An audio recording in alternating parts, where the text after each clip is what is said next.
Good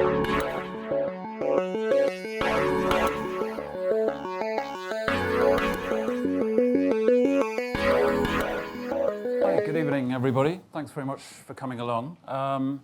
Wentworth Resources, we are a Tanzanian domestic gas producer. When you think of Tanzania, you probably think of the Serengeti, you think of Kilimanjaro, you think of Zanzibar. What I'm going to talk to you tonight about is a bridge to the future. A bridge to the future from two different perspectives. One is the company. What we've undertaken in the last 18 months is a major corporate transition from Canada to the UK, delisting from Oslo, moving mines and management, simplifying the business, and effectively getting it ready to be a material M&A transactional player in the sector. So that's the bridge to the future that we've been building over the last 18 months at a corporate level.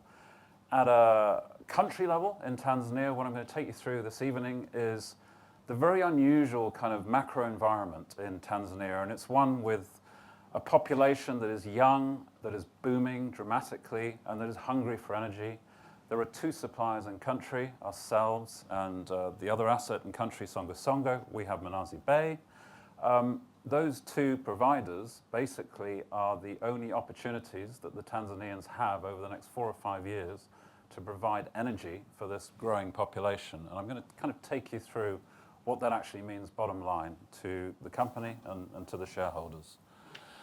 So first of all, everything I say may be made up, but let's move on from there. In companies, it's all about the team, right? It's all about the team. I think previously, Wentworth were very much a midstream oil and gas player. I've joined since last June. I've worked in majors, mid-caps and small companies.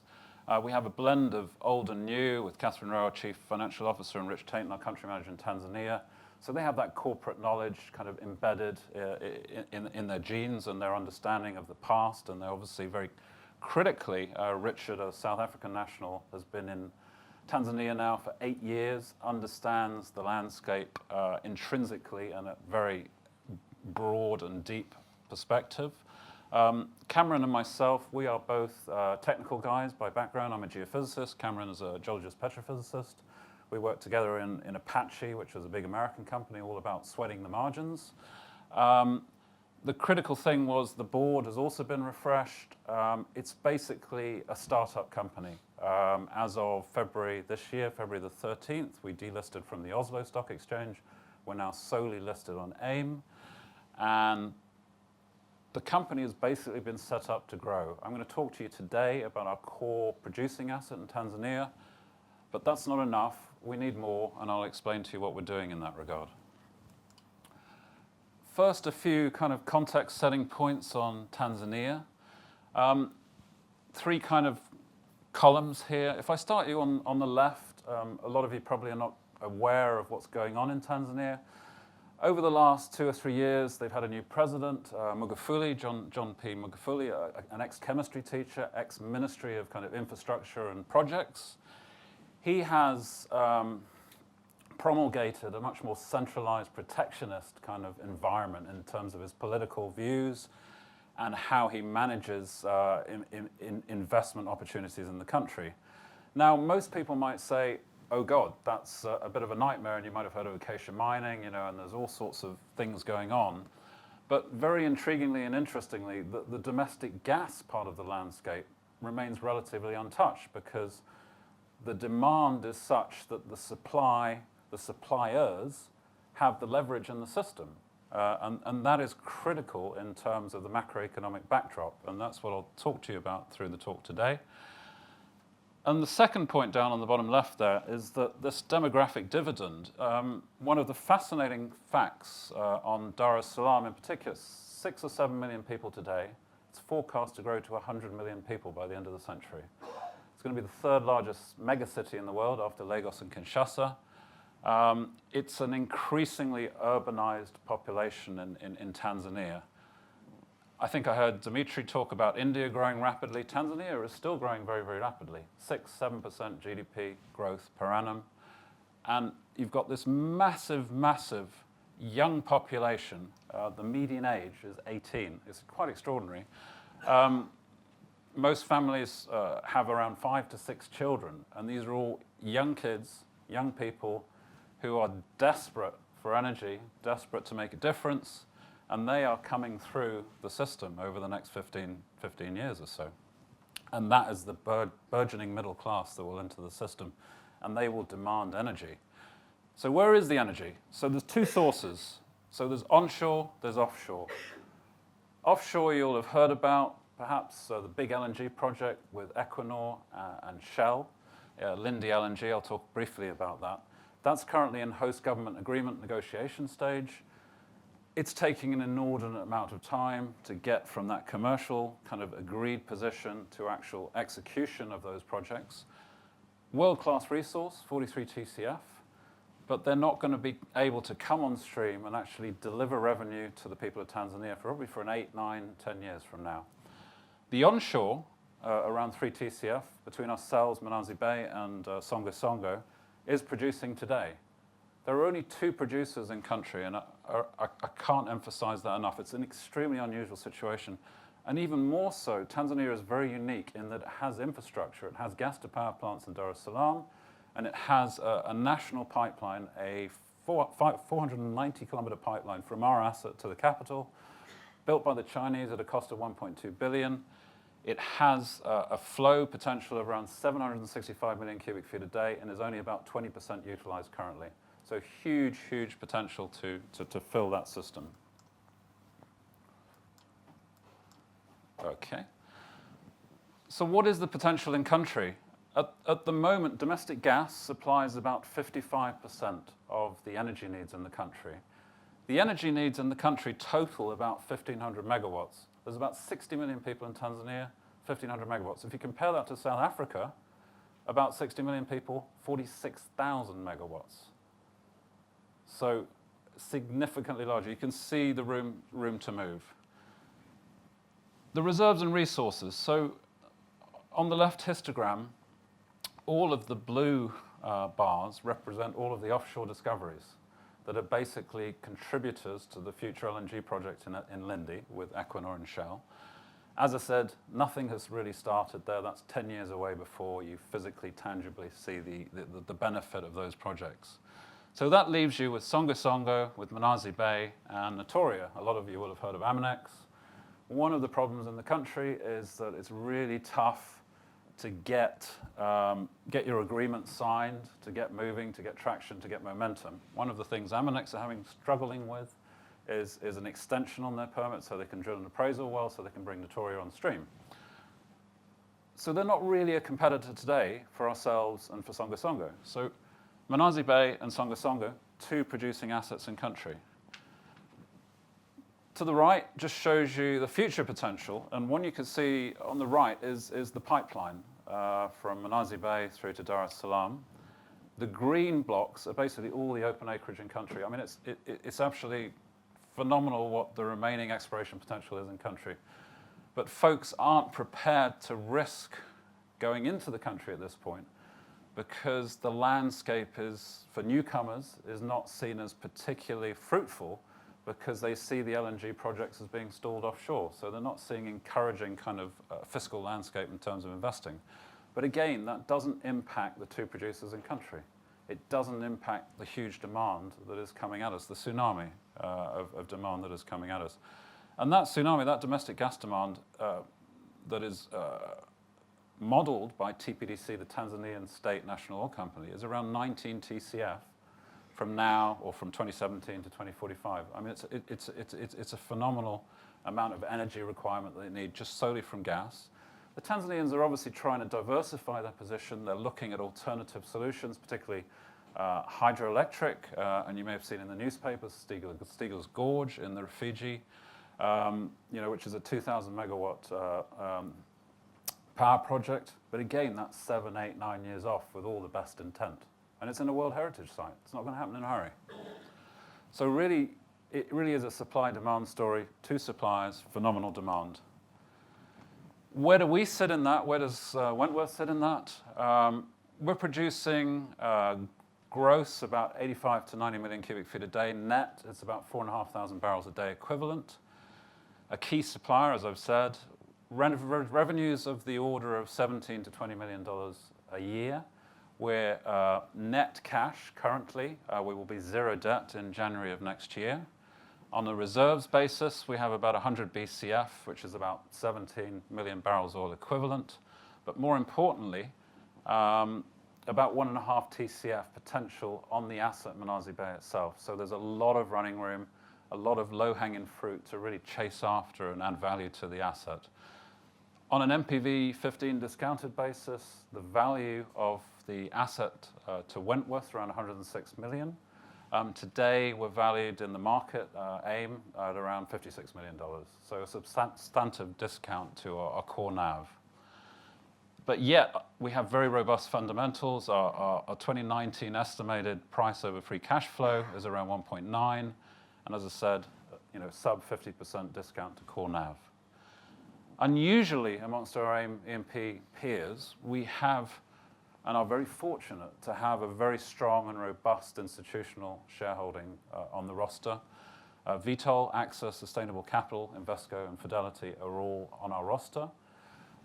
One of the things that's happened as a result of our corporate transition over the last 18 months is that because we were listed in Oslo, a majority of our retail holders were actually Norwegians. So as we delisted, they were partly forced for a number of different reasons to sell their stock. So we actually saw quite a decline in the share price over the last 2 months ahead of that delisting point to about 17 pence. We've since recovered that flowback issue, and we're now at about 22, 23 pence today. But what's critical to us is as we now move to a single listing, a simpler corporate platform with huge efficiencies, we're looking to kind of encourage UK retail to join us kind of in the journey and the bridge to the future in terms of accretionary activity from an M&A perspective, which I'll talk to you about shortly. Another thing I think that we've been mandated by the board to do, well, I don't think I know, is, critically for us, we're in one country, we're not the operator, so we're not fully in control of our destiny. So one of the things we need to do is recognize, Tanzania could go belly up, issues could hit us.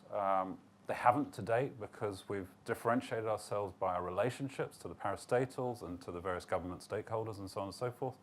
And because of that relationship differentiator, we've actually had sustained revenues now from June 2017 with no interruptions all the way through to actually last week where we got paid for December 2018. But we still need to think about what happens if something goes wrong. So we need revenue diversification, we need jurisdictional diversification. So we're looking at opportunities outside of Tanzania, as well as inside of Tanzania, but just giving ourselves some diversification of revenue flow. Another important thing, we're looking to grow, but we're also looking to make sure that we tell the market we're going to do so in a fiscally prudent manner. So we've talked at a board level, and we're looking at a sustainable capital returns policy later in the year. So the intent is to have a kind of a twin-engine approach where we partly distribute some of the stable revenue returns that we're receiving from Tanzania, but also partly encourage interest in the market for our growth initiatives. Just in terms of the basic metrics of the company, I think it's quite important to see the trend. So the net production has gone up, we're near plateau. The G&A is going down. Last year was an exceptional year because we had a lot of advisors, unfortunately, who had to tell us what to do in terms of simplifying. Critically, the debt is dramatically going down. We've deleveraged the balance sheet. We'll be at zero debt early next year. The OPEX on the field is dramatically gone down because they basically fixed costs. Revenues are going up, cash is going up. Encouraging kind of metrics. The field itself, as I said, guidance for this year is about 75 to 85 million cubic feet a day for the year. We're sticking with that guidance. There's a little bit of a downturn currently because there's ongoing slickline work on the field, which is to understand, to basically put pressure gauges down hole and understand and pressure monitor the field to understand the sustainability of production over time. And that's been responsible for the slight decline that we have at the moment in production. But again, our guidance 75 to 85, we're very confident we'll maintain that for the year. Critically, this is a critical slide. So what you see on this slide in very simple terms is we're producing, say, 80 million cubic feet a day currently. So on a nothing change basis, if you push that forwards versus our gas sales agreement ceiling, which is about 130 million cubic feet a day, and you put that against the backdrop of demand, so a low, mid, and high case, you can see where we are today in March. We're at a fulcrum point where the supply does not meet the demand. This is just for Manazi Bay, it's not for the whole country. But what we're feeding into the system, so we feed into a Chinese Goodwill ceramics plant, we feed into a Dangote cement plant, we feed into 3 of the power stations in Dar es Salaam. What we're feeding into the system is not sufficient to feed the energy requirements in Dar and in the country. So that gives us economic and commercial leverage in the system, and that basically is where we're at the moment in terms of really leveraging that position to get some of the commercial requirements and triggers that we need to put more capex and capital into the asset to expand the production and grow the NAV on the business. Marel and Prom are our operator. They have 48%, we have 32% of the production.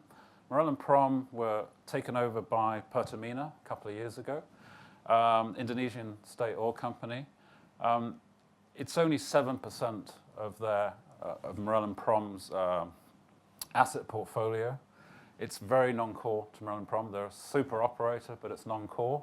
And I'll leave you to read between the lines because I talked earlier about control. So that's something we will look and are looking very hard at. We get about $3.18 per MCF currently, and it goes forward in line with CPI inflation, so it gradually goes up. And there's a small component, $5.36, that goes to a local power plant. The field itself, it doesn't get prettier. I mean, it's in an amazing location. Very simply, 2 main reservoirs, 400 billion cubic feet in the upper reservoir, 400 billion cubic feet in the lower reservoir. All the wells have been future-proofed, and what I mean by that is they all have sliding sleeves, which means you can slide a sleeve up the wellbore and access production for minimal cost. So you don't have to drill a new well. So there's actually quite a lot of production potential behind the wellbore currently at minimal cost, which can be brought on. And in particular, the lower Manazi Bay reservoir is only currently producing from MB1. So that's producing about 20 million cubic feet a day up to from the lower reservoir. But that's the only well currently producing from the lower reservoir. So we can actually, if we find the right commercially conducive environment, we can actually bring other wells and producing zones on stream very, very cheaply. What does that mean? So right now, we're not quite in a full gas sales agreement. We are in, bizarrely, testing and commissioning phase.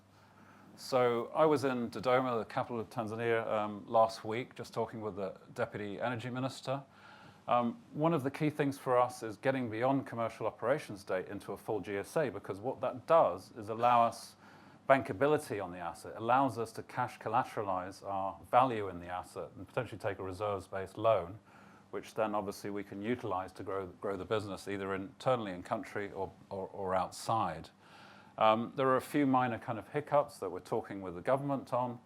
The main one is around a prepayment guarantee that they have put $27 million in an escrow into the joint venture, of which our piece of the pie is around $11 million, which you don't see on our balance sheet. So we actually have $11 million sitting in that escrow. And what we're trying to do is get a solution that kind of deals with that, but also keeps the Tanzanians happy. Another simple value add for us is pipeline pressure reduction. This national pipeline, the Chinese built, was all belts and braces, 765 million cubic feet capacity, 36-inch pipeline, 15% utilized. There's 3 days of gas in that pipeline, but it's over-engineered, the pressure's too high. So if you reduce the pressure by just turning a valve, what you actually do is extend our plateau at 0 cost. All you have to do is turn a valve 2 times, and our value of our asset goes up by 18 months of extended production. Very, very simple. So that's also what we're talking about. We're also looking at what we need to do to stabilize the production through time, and most critically, extend the license. That's the key thing. We have the license till 2031. The language, the legislature says, an extension will not be unreasonably withheld, an extension of 10 years, up to 6 months prior to the license termination. But this is critical not just for us, but also other companies in the country, in that the future potential capital that we put into the project is triggered on us getting this extension. So we would only drill more wells and unlock that 1.5 TCF if we get that extension. Field itself, it's right in here, channelized mid-slope turbidites. But the key important thing is there are, as you saw from Andrew at Coro, we have the same kind of thing. Amplitudes light up all over the place. There's deep prospectivity. There's running room. And we have about 1.5 TCF on block that is just kind of waiting for the right commercial environment to address. So finally, I'm just running into my last slide, but one, I think. That's not enough. We're looking to grow. We're looking to get diversification. We're looking primarily at low-cost producing opportunities. We're also looking in country. In parallel to this fiscally prudent kind of capital returns approach. In blue, you see the countries we're looking at. It's a lot of kissing frogs. There's a hell of a lot of things out there, but not everything passes muster. One of our critical metrics is a forward-looking unleveraged IRR of about 20%. Two things we have in the mix right now, about a 1,000 barrel a day onshore producing asset and a 60 million cubic feet a day gas producing asset that will come on stream in quarter 4 of this year. So those are two things we're kind of very close to and looking at quite hard. So just to finish, market cap around 55 million. Very strong shareholder roster, our chairman in particular. He has 5% of the business. He's been with the business since the Artemis takeover about 8-9 years ago. We had this kind of downturn in the share price with the Oslo delisting. We've subsequently kind of moved up. Our valuation in terms of reserves, working interest. Basically, we're in a surging demand landscape, $15–20 million of revenues per year, a simpler platform, and we've got an M&A-led mandate for growth. Okay. Thank you. Thank you very much, Eskil. Have anybody got any questions for Eskil, please? This gentleman here, Peter. Oh, right, okay. In Tanzania, I've called a couple of other companies there. They're trying to sort of indigenize production and take stakes in assets. I wonder how that's affected you. No, it's a really good question. When you say indigenize production, I mean, I think it's one thing having an aspiration, it's another thing putting it into practice. So obviously Aminex and Solo, I guess you're referring to, they're very much struggling in the system. I think critically we're producing, we have leverage because of the landscape. One of the subtleties that I think one needs to understand is the parastatal, so TANESCO, the State National Electricity Company, TPDC, the National Oil Company. The capability set in terms of being an operator is not quite there yet. So they have opportunities to make a difference, but they don't necessarily have the capability to do it just yet. And one of the things that our joint venture is very unusual and unique in is it has the National Oil Company as a joint venture partner. And the key to the future is really kind of a joint operating company approach, which brings in the National Oil Company, and you use that kind of structural model, if you like, to improve the understanding, to mentor, to ultimately get them to be capable as a technical operator. So at the moment, it's an ambition. I don't think it's a reality. Thank you. I wanted to inquire whether you have made contact with the local indigenous population and to see that they seem to be benefiting from your activities. The reason I'm asking that is that I've connections with a particular area, and I've been there out there, and we'll be going again next In week. Mtwara? Yes. Okay, yeah. Yeah. So no, it's a very good question. So we have a sister organisation, for want of a better word, called the Wentworth Africa Foundation. So that has sponsored Girls in School. It has sponsored sanitary products for ladies. It's very, very, very female-oriented. The Deputy Minister of Energy, Subira Magilu, I met last Wednesday in Dodoma. She actually came from Mtwara. We have very good relationships with her, and we work very hard, particularly in Mtwara, to kind of ensure the CSR initiatives are adequately addressed. And it's not just about today, it's about tomorrow, it's about sustainability, and it is very important to us, yes. Thank you. One last question. The gentleman there, please. Given the difficulties Acacia Mining got into with the Yes. Tanzania government regarding retrospective tax demands, Yes. what are your relationships with the government? And what are you doing to mitigate the risk? I talked about Acacia very early on. I mean, one of the issues is mining is a different beast to domestic gas.